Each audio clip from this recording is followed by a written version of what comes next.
Hello everyone, welcome to my class. তোমরা যারা এই মুহূর্তে নবম দশম শ্রেণীতে অধ্যয়ন করছো, তোমাদের নবম দশম শ্রেণীর উচ্চতর গণিতের একটা অধ্যায় আছে এরকম যে সমতলীয় ভেক্টর। তো সমতলীয় ভেক্টরের খুবই বেসিক একটা অংশ হচ্ছে ভেক্টরের যোগ এবং ভেক্টরের যোগ ও বিয়োগ। তো এই ভিডিওতে এই পর্বে আমরা ভেক্টরের যোগ এবং ভেক্টরের বিয়োগ নিয়ে পড়াশোনা করব, কারণ এটা হচ্ছে খুবই বেসিক একটা পড়াশোনা। ভেক্টরের যোগ এবং ভেক্টরের বিয়োগ এই দুইটা পার্ট জানলে, এই দুইটা পার্ট বুঝলে তুমি ভেক্টর অধ্যায়টার মধ্যে যতগুলো উপপাদ্য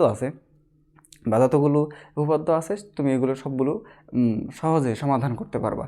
তো এই অংশটা যারা ভালো পারে, অর্থাৎ ভেক্টরের যোগ এবং ভেক্টরের বিয়োগ, এই অংশটা যারা ভালো পারে তারা এই পরবর্তী যে মেইন অঙ্কগুলো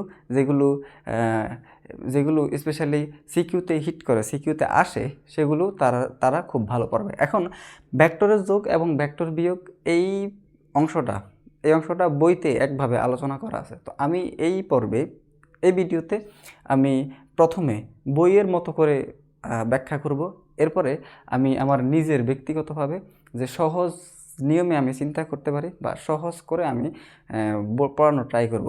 তো প্রথমে আমরা এই ভিডিওর প্রথম অংশে ভেক্টর যোগ এবং ভেক্টর বিয়োগের যে অংশটা, সেটা বইয়ের ভাষায়, মানে বই যেভাবে ব্যাখ্যা করেছে, বইয়ের মধ্যে যেভাবে ব্যাখ্যা করা আছে সেভাবে আমরা পড়ব।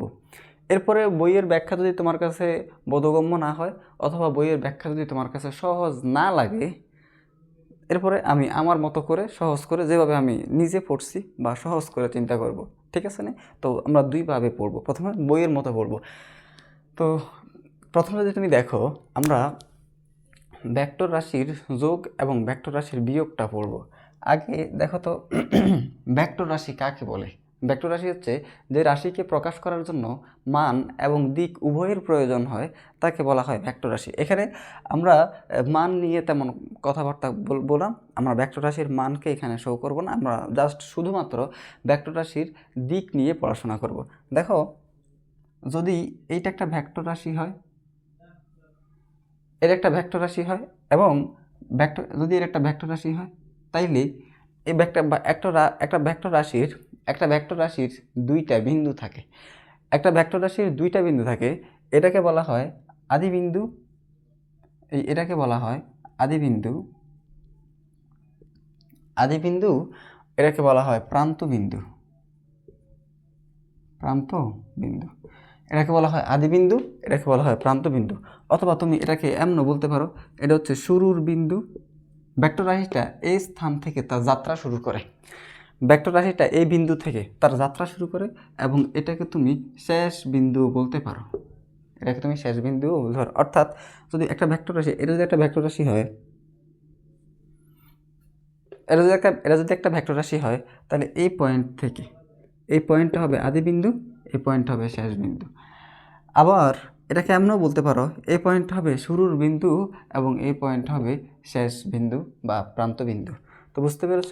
তো এখন এই হলো ভেক্টর রাশির দুইটা বিন্দু হয়, একটা আদি বিন্দু, একটা শেষ বিন্দু। এখন যদি তিনটা ভেক্টর রাশি মিলে একটা ত্রিভুজ গঠন করে, আচ্ছা, যখন এরকম হবে যে এইটা একটা ভেক্টর রাশি, এবং এইটা আর একটা ভেক্টর রাশি। সাপোজ এইটা একটা ভেক্টর রাশি, এইটা একটা ভেক্টর রাশি। এই ভেক্টর রাশির নাম দিলাম এ, এই ভেক্টর রাশির নাম দিলাম বি, এই ভেক্টর রাশির নাম দিলাম এ, আর এই ভেক্টর রাশির নাম দিলাম বি। তুমি দেখো তো, এই ভেক্টর রাশিটার এইটা কোন পয়েন্ট? এটা কি এই ভেক্টর রাশিটার, এই ভেক্টর রাশিটার এইটা কোন বিন্দু? এটা কি শেষ বিন্দু না? এই ভেক্টর রাশির শেষ বিন্দু এইটা।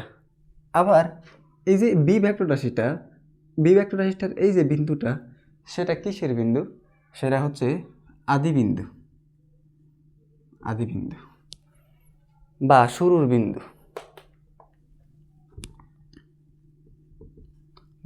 বিন্দু বুঝতে পেরেছ তো? আবার যদি এমনি আরেকটা উদাহরণ কল্পনা করো, এটা একটা ভেক্টর রাশি, এটা একটা ভেক্টর রাশি। এটা একটা ভেক্টর রাশি, এটা একটা ভেক্টর রাশি।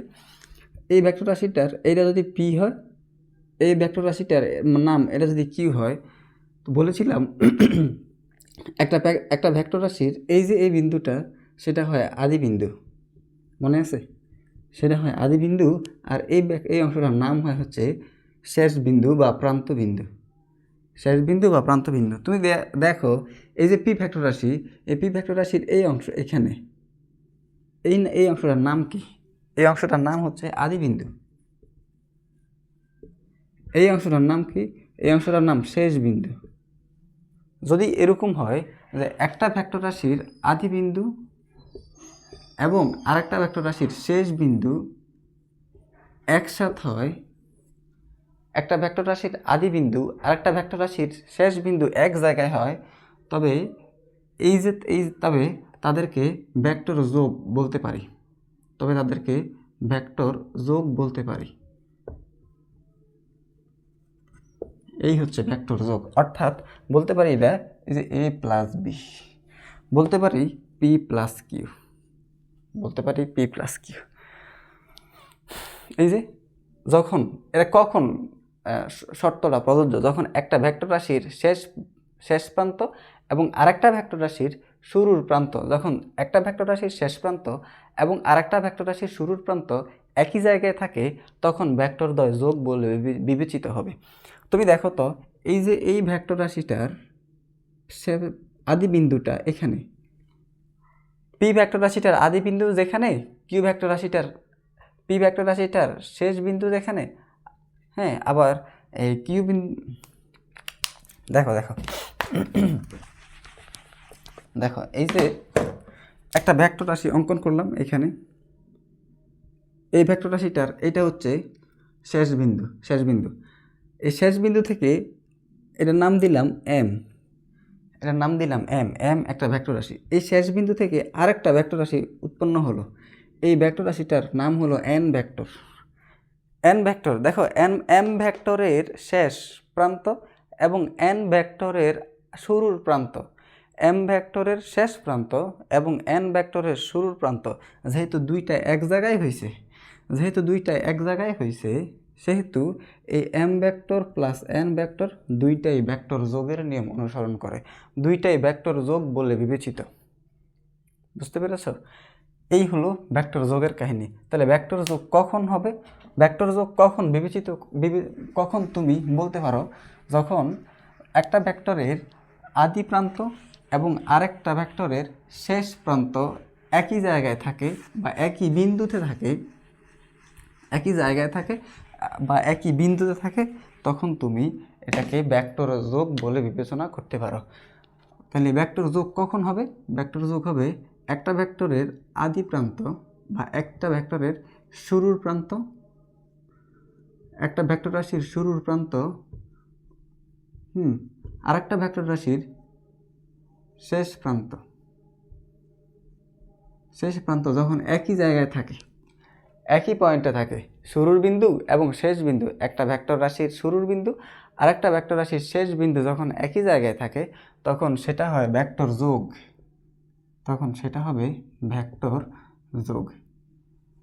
এবার তুমি আরেকটা ডায়াগ্রাম বা আরেকটা চিত্র তুমি যদি দেখো এইটা একটা ভেক্টর রাশি, এবং এইটা আরেকটা ভেক্টর রাশি। এই ভেক্টর রাশিটার নাম দিলাম পি ভেক্টর আর এই ভেক্টর রাশিটার নাম দিলাম কিউ ভেক্টর। সাপোজ এইটা একটা ভেক্টর রাশি, এই ভেক্টর রাশির নাম দিলাম পি ভেক্টর, এবং এইটা একটা ভেক্টর রাশি, এই ভেক্টর রাশির নাম দিলাম কিউ ভেক্টর। তুমি একটা জিনিস লক্ষ্য করো, পি ভেক্টর রাশির শেষ বিন্দু এবং কিউ ভেক্টর রাশির শেষ বিন্দু, দুইটা শেষ বিন্দু একই জায়গায়। আবার এইটার একটা ভেক্টর রাশি এবং এইটা আর একটা ভেক্টর রাশি। তুমি লক্ষ্য করো তো, আচ্ছা, এই ভেক্টর রাশির নাম যদি এম দিই এবং এই ভেক্টর রাশির নাম যদি এন দিই, তুমি দেখো এম ভেক্টর রাশির আদি বিন্দু বা শুরুর বিন্দু যেখান থেকে n ভেক্টর রাশির শুরুর বিন্দু কিন্তু ঠিক সেখান থেকে m ভেক্টর রাশির শুরুর বিন্দু যেখান থেকে n ভেক্টর রাশির শুরুর বিন্দু কিন্তু এখান থেকেই। তো যদি এরকম হয় যে দুটি ভেক্টর রাশির শুরুর বিন্দু একই জায়গা থেকে এবং শেষ বিন্দু একই জায়গা থেকে, এই যে এখানে কি হয়েছিল, এখানে এখানে পি ভেক্টর রাশির শেষ বিন্দু এবং কিউ ভেক্টর রাশির শেষ বিন্দু, দুইটা বিন্দু কিন্তু একই জায়গায়। আর এখানে কি হয়েছিল, এম ভেক্টর রাশির আদি বিন্দু, এন ভেক্টর রাশির আদি বিন্দু, দুইটা ভেক্টর রাশির আদি বিন্দু একই জায়গায়। যেহেতু দুইটা ভেক্টর রাশির আদি বিন্দু একই জায়গায়, সেহেতু এই ভেক্টর রাশিদ্বয় বিয়োগের বিধি অনুসরণ করে বলে বিবেচিত। কারণ দেখো, এই ভেক্টর রাশিটারও শেষ বিন্দু এবং এই ভেক্টর রাশিটারও শেষ বিন্দু, দুইটারই শেষ বিন্দু যদি একই জায়গায় থাকে অথবা দুইটারই আদি বিন্দু যদি একই জায়গায় থাকে, তবে ভেক্টরদ্বয় বিয়োগের বিধি অনুসরণ করে। অর্থাৎ যদি ভেক্টর রাশির শেষ বিন্দু, একটা ভেক্টর রাশির শেষ বিন্দু এবং অপর ভেক্টর রাশির শেষ বিন্দু, এবং একটা ভেক্টর রাশির আদি বিন্দু অপর ভেক্টর রাশির আদি বিন্দু যদি একই জায়গায় থাকে, তবে ওই ভেক্টর রাশিদ্বয় ভেক্টর বিয়োগ হয়, ভেক্টর বিয়োগ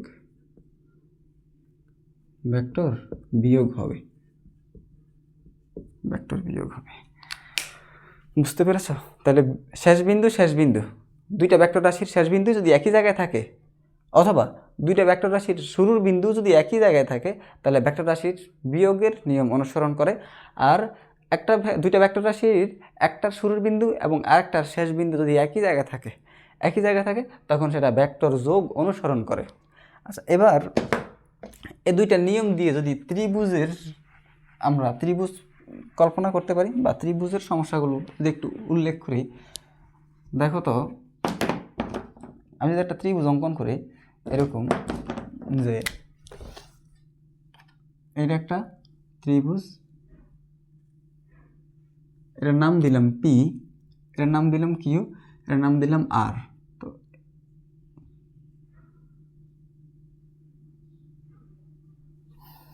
এই একটা ত্রিভুজ, তো ত্রিভুজ পি কিউ আর এর মধ্যে ভেক্টর যোগের নিয়ম অনুসরণ করব। দেখো, এই পি কিউ ভেক্টরটা, এই পি এবং কিউ ভেক্টরটা, এই ভেক্টরের শেষ বিন্দু কোনটা? এটা না, পি এবং কিউ ভেক্টরের শেষ বিন্দু এইখানে, এবং পি এবং কিউ এবং আর ভেক্টরের শুরুর বিন্দু কিন্তু কিউতে। এই কিউ বিন্দুর মধ্যে কি আছে? দেখো, কিউ বিন্দুর মধ্যে পি কিউ এর শেষ, এই কিউ বিন্দুর মধ্যে কিউ আর এর শুরু।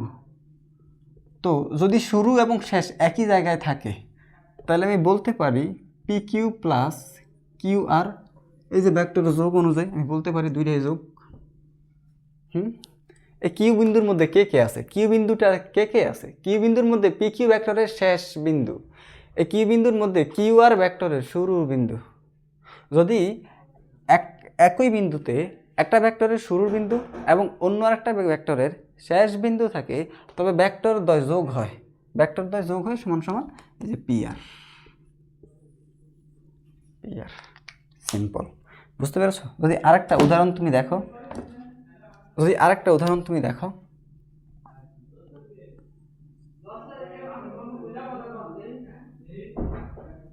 এটা যদি এম হয় এবং এটা যদি এন হয়, এটা যদি পি হয়, এম এন পি, এবং এদের ডিরেকশনটা যদি আমি একটু কল্পনা করি,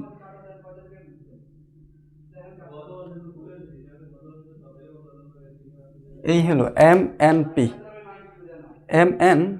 এখন এম এন পি, তো এই এন পয়েন্টটা, তুমি যদি এন পয়েন্টটার দিকে তাকাও,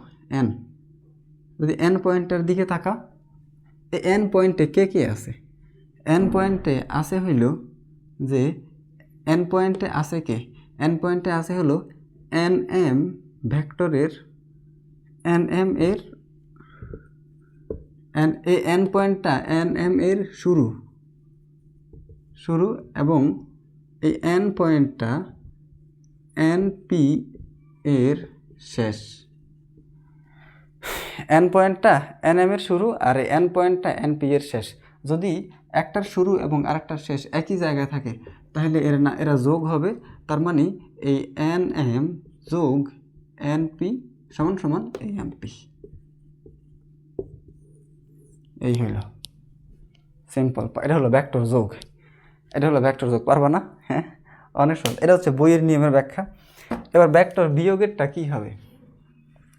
ভেক্টর বিয়োগেরটা কী হবে? তো ভেক্টর বিয়োগ কখন হয়? যখন দুইটার আদি বিন্দু একই জায়গায়, অথবা এই যে ভেক্টর বিয়োগ, আমরা এটা দিয়ে একটু পড়বো। ভেক্টর বিয়োগটা কখন হবে আমরা এবার এইটা অ্যাপ্লাই করব। ভেক্টর বিয়োগটা কখন হবে? যখন দুইটা ভেক্টরের শেষ বিন্দু একই জায়গায় অথবা দুইটা ভেক্টরের শুরুর বিন্দু একই জায়গায় থাকে, তখন ভেক্টর দ্বয় বিয়োগ হবে। যেমন তুমি যদি একটা চিত্র লক্ষ্য করো, এটার নাম দিলাম এ, এটার নাম দিলাম বি, এর নাম দিলাম সি। এটা একটা চিত্র অঙ্কন করলাম, এবং চিত্রটার দিকে যদি তুমি খেয়াল করো, দেখো তো এই যে এই বিন্দুতে কি হয়েছে? এই বিন্দুটা হলো এ বি এর শুরু, এবি ভেক্টরের শুরু, এবং এই এ বিন্দুটাই হলো এসি ভেক্টরের শুরু। যখন দুইটা শুরু একই জায়গায় হয়, এই যে আদি যোগ আদি, যখন দুইটা শুরু একই হয় তখন সেটা কি হবে? তখন সেটা বিয়োগ হবে। তার মানে এই যে এ বি মাইনাস এসি সমান সমান বিসি, ভেক্টরের বিয়োগ। তোমরা নাকি এগুলো পারো না? এত সহজ জিনিস তোমরা নাকি এগুলো পারো না? এবার দেখো, এটা গেল একটা। হ্যাঁ, আরেকটা যদি চিত্র আঁকি, আরেকটা যদি দেখাই তোমারে, দেখো এদিকে দেখো, এটা একটা ত্রিভুজ, যদিও সুন্দর হয় নাই, তবুও একটা ত্রিভুজ। এটার নাম পি দিলাম, এটার নাম কিউ দিলাম, এটার নাম আর দিলাম, এবং ডিরেকশনগুলো যদি এরকম হয়,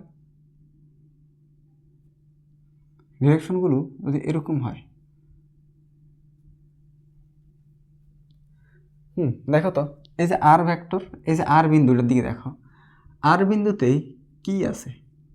আর বিন্দুতে পি আর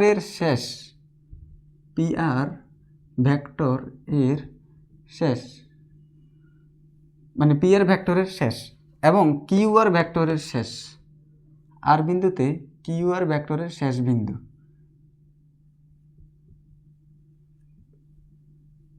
আর বিন্দুতে পি আর ভেক্টরের শেষ বিন্দু, আর বিন্দুতে কিউ আর ভেক্টরের শেষ বিন্দু। দুইটা ভেক্টরের শেষ বিন্দু যদি এক জায়গায় থাকে, তবে ভেক্টর দ্বয় কি হয়? এই যে শেষ বিন্দু যদি এক জায়গায় থাকে, তাহলে না ভেক্টর দ্বয় বিয়োগ হয়। তাহলে এখান থেকে আমি লিখতেই পারি যে পি কিউ, এখান থেকে আমি লিখতেই পারি পি আর ভেক্টর যোগ, আমি এর আগে একটার উপরও ভেক্টর রাশির সাইন দিই নাই, এর আগে একটা ভেক্টর রাশির উপরও সাইন দিই নাই, তোমরা সাইন দিবা, ঠিক আছে? এখন আমার বোর্ডে হিবিজিবি হয়ে যাবে, এই কারণে আমি ভেক্টর সাইনটা দিই নাই, তোমরা দিবা কিন্তু। পি আর ভেক্টর বিয়োগ কিউ আর, সমান সমান পি কিউ। এই তো ভেক্টর বিয়োগের বিধি। না পারার কি আছে বলো? কঠিন লাগে? বলতে পারবা এখন কঠিন লাগে? না, কঠিন না। তুমি চিন্তা করবা যে আগে তুমি দেখবা যে ভেক্টর রাশির শুরুর প্রান্ত কোনটা আর শেষ প্রান্ত কোনটা। যদি একটা ভেক্টর রাশির শুরুর প্রান্ত এবং অন্য আরেকটা ভেক্টর রাশির শেষ প্রান্ত একই জায়গায় থাকে, তখন তুমি এটা ভেক্টর যোগের বলে বিবেচনা করবা। আবার যদি এরকম হয়, একটা ভেক্টর রাশির শুরুর প্রান্ত এবং আরেকটা ভেক্টর রাশির শুরুর প্রান্ত যদি একই জায়গায় থাকে, দুইটার শুরুর প্রান্ত যদি একই জায়গায় থাকে, তাহলে ভেক্টর বিয়োগ। অথবা একটা ভেক্টর রাশির শেষ প্রান্ত এবং অন্য আরেকটা ভেক্টর রাশির শেষ প্রান্ত, দুইটা ভেক্টর রাশির শেষ প্রান্ত একই জায়গায় থাকলে তখনও ভেক্টর রাশির বিয়োগ হবে। বুঝতে পেরেছো? এই হলো সিম্পল পড়াশোনা, একদম বেসিক পড়াশোনা। এগুলো তোমার পারতেই হবে, না পারলে তুমি সমতলীয় ভেক্টর এই অধ্যায়টা ভালো করে পারবা না। এখন এই হলো বইয়ের ভাষা। এখন এগুলো যদি তুমি এইভাবে না পারো, এই ব্যাখ্যাটা যদি তুমি না পারো না বুঝো, তাহলে আমি যেভাবে তোমারে আমার মতো করে সহজ করে চিন্তা করতে শিখাইতে পারি, সেটা হলো তোমারে আগে দেখতে হবে যে দুইটা ভেক্টর রাশির উৎপত্তি কোথায় হয়েছে। অর্থাৎ একটা বিন্দু থেকে তুমি দেখো, প্রথম আমরা বিয়োগেরটা দেখি। এবার আমি আমার মতো করে বলছি, মানে আমি যেভাবে সহজ করে চিন্তা করি। দেখো বিয়োগের বেলায়, ভেক্টর বিয়োগের বেলায় তুমি দেখো তো, ভেক্টর বিয়োগের বেলায় দেখো, এটার নাম দিলাম পি ভেক্টর, এটার নাম দিলাম কিউ ভেক্টর। আচ্ছা, সহজ করে আমি অন্য একটা ভিডিওতে বলবো, হ্যাঁ, এই ভিডিওতে না, জাস্ট এই ভিডিওতে যেভাবে বইয়ে ব্যাখ্যা ছিল সেভাবেই থাকুক। তো এই ভিডিওটা এটুকু থাকুক। তো সে পর্যন্ত ভালো থেকো, সুস্থ থেকো। আমি বলবো অন্য একটা ভিডিওর মধ্যে এই ভেক্টর রাশির যোগ, ভেক্টর রাশির বিয়োগ নিয়েই বলবো, তবে সেখানে আমি আরেকটু ডিটেলসে বলবো, নিজের মতো করে সহজ করে বলবো। হ্যাঁ, এখন এই ভিডিওটার মধ্যে আমি শুধুমাত্র বইয়ের মধ্যে যেভাবে আলোচনা ছিল সেভাবে আলোচনা করছি, ঠিক আছে? তো পরবর্তী ভিডিওতে আমরা সহজ করে পড়বো, আরও সহজ করে পড়বো। তো সে পর্যন্ত ভালো থেকো। তোমরা জানাবা যে বইয়ের যে নিয়ম অনুযায়ীটা ছিল সেই নিয়ম অনুযায়ী তোমরা বুঝো কিনা। হ্যাঁ, এরপরে যদি না পারো, তাহলে আমি আমার মতো করে সহজ করে ব্যাখ্যা করে দিব। তো সে পর্যন্ত ভালো থেকো, সুস্থ থেকো। আমরা আগামী বিগত কয়েকদিন যে পড়াশোনা করব সেটা করবো হচ্ছে ভেক্টর রাশির উপরে, সমতলীয় ভেক্টরের উপরে, উচ্চতর গণিতের, নবম দশম শ্রেণীর উচ্চতর গণিতের। আমি এখন ভিডিওটা বানালাম হলো বেসিকের উপরে। সামনে বেসিকের উপর আরও একটা ভিডিও থাকবে। এরপরে যে উদাহরণ উপপাদ্যগুলো থাকবে, সমতুল্য ভেক্টরের যে উপপাদ্যগুলো, সেগুলো একটা একটা করে আমি আমার সাধ্যের আলোকে সমাধান করব। সে পর্যন্ত ভালো থেকো, সুস্থ থেকো, শান্তি চিত্তে পড়াশোনা করো। আর তোমার প্রবলেম হলে তুমি আমাকে জানাবে এই ভিডিওর কমেন্ট বক্সে অথবা ইনবক্সে। পড়াশোনা করো। আল্লাহ হাফেজ।